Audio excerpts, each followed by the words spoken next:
안녕하세요. 시대에듀 사회통합 프로그램 종합평가 영주용 귀화용 실전 모의고사 문제풀이 시간이 돌아왔습니다. 오늘은 1편의 영역별 연습 문제 중에서 심화 연습 문제 세 번째 주제에 대한민국의 정치와 외교 문제를 풀어보겠습니다.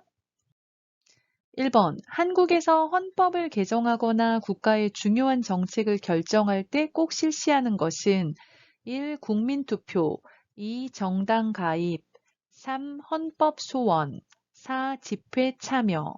자, 한국에서 헌법을 바꿔요. 헌법을 개정하거나 또는 국가의 중요한 정책을 결정할 때 꼭 실시해야 하는 것 뭘까요? 네, 그것은 바로 국민투표입니다. 헌법을 개정하는 것은 매우 중요한 일이에요. 그래서 국민들 개개인에게 찬성하는지 반대하는지 물어보는 국민투표를 해야 합니다. 정당 가입은 이제 정당하면 정치에 대해서 같은 생각을 가진 사람들이 모여서 만든 단체인데요. 그 정당에 가입해서 정치에 참여할 수 있죠. 그런데 이것은 이 헌법 개정과는 관계가 없고요. 헌법 소원은 헌법재판소에 나의 국민의 기본권이 침해되었을 때 이제 국민의 기본권이 침해가 되었는지 그렇지 않은지 재판을 신청하는 것이 헌법 소원입니다. 그리고 집회 참여는 시위나 집회를 할 때 거기에 참여하는 것을 말하는데요. 1번에서 요구하는 답은 1번의 국민투표가 되겠습니다. 2번, 다음 빈칸에 알맞은 단어는 이것은 중립적인 국가기관으로 선거와 국민투표를 관리한다. 특정 정당이나 개인의 편에 서지 않고 선거, 운동, 투표, 개표 등을 관리한다. 1. 시민단체 2. 헌법재판소 3. 한국소비자원 4. 선거관리위원회 자, 이곳은 중립적인 국가기관이고요. 선거와 국민투표를 관리하는 곳입니다. 그러니까 선거와 관계가 있는 곳이고요. 특정 정당이나 개인의 편에 서지 않고 선거운동이나 투표, 개표는 투표가 끝난 후에 투표함을 열어서 어느 정당에서 또는 누가 몇 표를 얻었는지 그 표를 세는 걸 개표라고 하죠. 자, 이런 것들을 관리하는 곳 어디일까요? 네, 눈치채셨나요? 4번에 선거관리위원회입니다. 선거 나왔고요. 관리하다 나왔죠. 그래서 선거관리위원회 설명에서 그 비슷한 단어를 찾아보시면 모르는 경우에도 답을 찾을 수가 있습니다. 자, 시민단체는 사회 전체 이익을 위해서 모인 어떤 단체를 말하고요. 헌법재판소는 법률이 헌법에 맞는지 틀리는지 또는 개인의 기본권을 국가가 침해했는지 침해하지 않았는지 이런 것들에 대한 재판을 하고요. 고위 공무원이 잘못했을 때 파면할 수 있는지 없는지 그런 재판을 하는 곳을 헌법재판소라고 합니다. 한국소비자원은 그러니까 소비자, 물건을 사는 사람이 물건을 사서 사용하는 도중에 물건으로 인해서 피해가 발생하거나 또는 물건의 문제로 인해서 교환하거나 환불하거나 해야 될 때 그런 것들이 제대로 이루어지지 않아요. 그러면 여기 한국소비자원에 신고해서 상담을 받을 수가 있습니다. 그래서 2번에 알맞은 단어는 선거관리위원회가 되겠습니다. 자, 3번. 헌법을 통해 2개 이상의 정당이 정치 활동을 할 수 있도록 보장하는 제도는 1. 국민투표 2. 여대 야소 3. 복수정당제 4. 선거공영제 자, 몇 번인가요? 2개 이상의 정당이 정치 활동을 할 수 있도록 보장하는 제도. 자, 정당 나왔죠. 정당. 복수하면 하나가 아니라 2개 이상 말하니까요. 답은 3번의 복수정당제가 되겠습니다. 자, 국민투표는 국가의 중요한 정책을 결정하거나 헌법을 개정할 때 실시한다. 아까 조금 전에 1번에서 나왔잖아요. 그래서 헌법을 개정할 때 또는 국가의 중요한 정책을 결정할 때 실시하는 투표를 말합니다. 찬성, 반대 어떻게 하는지 그 의견을 내도록 하는 투표고요. 여대 야소는 우리 정당이 있잖아요. 그래서 대통령이 나온 당을 여당이라고 합니다. 그래서 여당 국회의원은 많고 여당 국회의원이 많고 야당 국회의원이 적은 경우, 여당이 더 큰 경우 여대야소라고 합니다. 반대로 여당 국회의원이 적고 전체 야당 국회의원이 큰 경우에는 여소야대라고도 말합니다. 자, 선거 공영제는 공정한 선거를 위해서 선거관리위원회가 선거의 모든 과정을 관리하고요. 그리고 국가나 지방자치단체가 선거 비용의 일부를 지원하는 제도를 말합니다. 그래서 선거에서 15% 이상 득표를 해요. 선거에서 15% 이상 득표를 한 경우에는 선거 비용 전부를 지원해 주고요.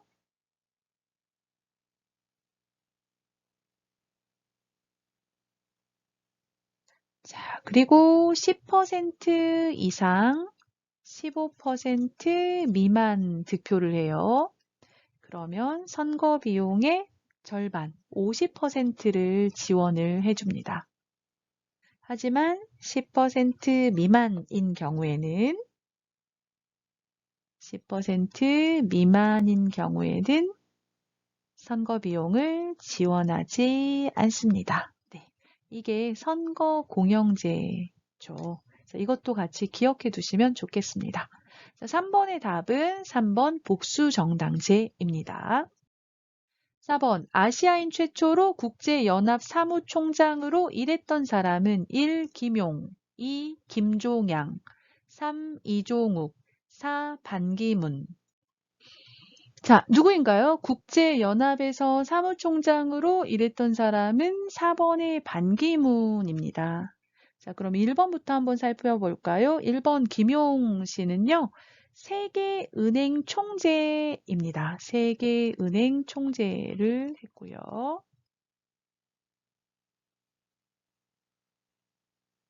김종양 씨는 인터폴 총재를 했습니다.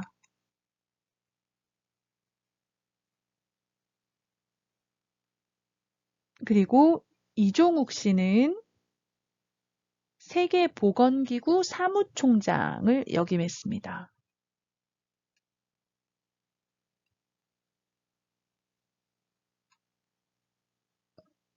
WHO라고 하죠. 사무총장을 역임했습니다. 반기문 씨뿐만 아니라 김용, 김종양, 이종욱도 같이 기억해 주시면 좋겠습니다. 자, 5번 남북통일의 장점으로 옳은 것은 1. 남북통일이 되면 국방비가 증가한다. 2. 이산가족의 아픔을 금전적으로 보상할 수 있다. 3. 남북한의 이질화로 갈등이 심화되어 불안이 고조된다. 4. 원래 한민족이었던 남북한의 동질성을 회복할 수 있다. 자, 한번 살펴볼까요? 1번 남북 통일이 되면 국방비가 증가한다. 그렇지 않죠. 지금은 이제 남한과 북한이 대치하고 있기 때문에 국방비가 많이 드는데요. 통일이 되면 지금처럼 많은 국방비를 사용할 필요가 없게 되는 거죠. 자, 2번 이산가족의 아픔을 금전적으로 보상할 수 있다. 금전적, 돈으로 보상할 수 있다. 그렇지 않죠. 이것이 아니라 남북 통일을 하게 되면 이산가족이 만날 수 있어요. 그래서 이산가족의 고통을 해소할 수 있을 것으로 보입니다. 3번 남북한의 이질화로 갈등이 심화되어 불안이 고조된다. 자, 이질화는 달라지는 것을 말합니다. 서로 다르게 변하는 걸 말하는 건데요. 현재 이제 분단된 상태에서 일어나는 모습이죠.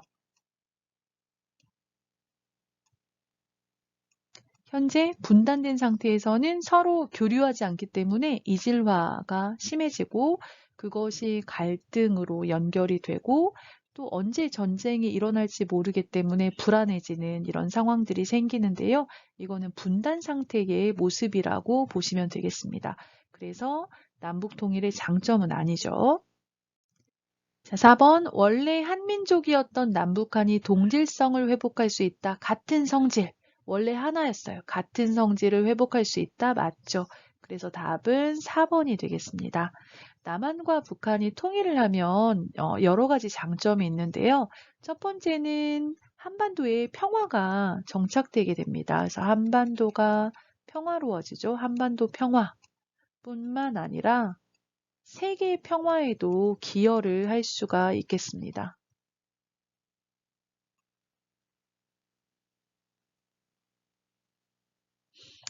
자, 두 번째는 이제 원래 하나였던 남북한이 지금은 많은 것이 달라졌어요. 이질화가 많이 일어난 상태인데요. 동질성을 회복할 수가 있게 될 것이라고 예측하고 있습니다. 그래서 동질성을 회복할 것이다. 이렇게 보고 있고요. 특히 이산가족들이 만나서 이제 함께 살 수가 있어요. 그래서 이산가족의 고통이 줄어들 것이라고 생각이 되고요. 그리고 셋째는 이제 경제 발전과 정치적인 안정을 통해서 국가 경쟁력이 높아질 것이다. 이렇게 보고 있습니다.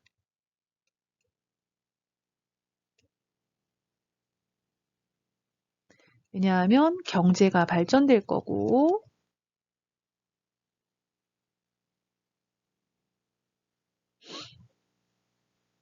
정치적으로 안정이 될 것이라고 생각하고 있습니다. 그래서 현재 국방비에 많은 돈을 쓰는데 이런 것들을 뭐 경제 발전에 투자한다거나 할 수가 있는 거겠죠.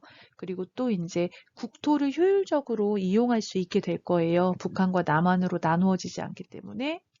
그래서 이런 장점들이 있다고 보고 있습니다.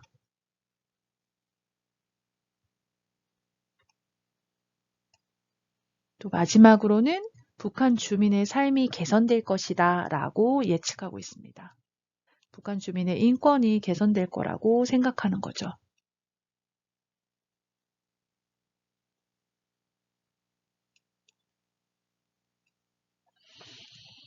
이렇게 이제 남북 통일의 장점을 한번 정리해 보았습니다. 그래서 5번의 남북 통일의 장점으로 옳은 것은 4번 원래 한민족이었던 남북한이 동질성을 회복할 수 있다입니다.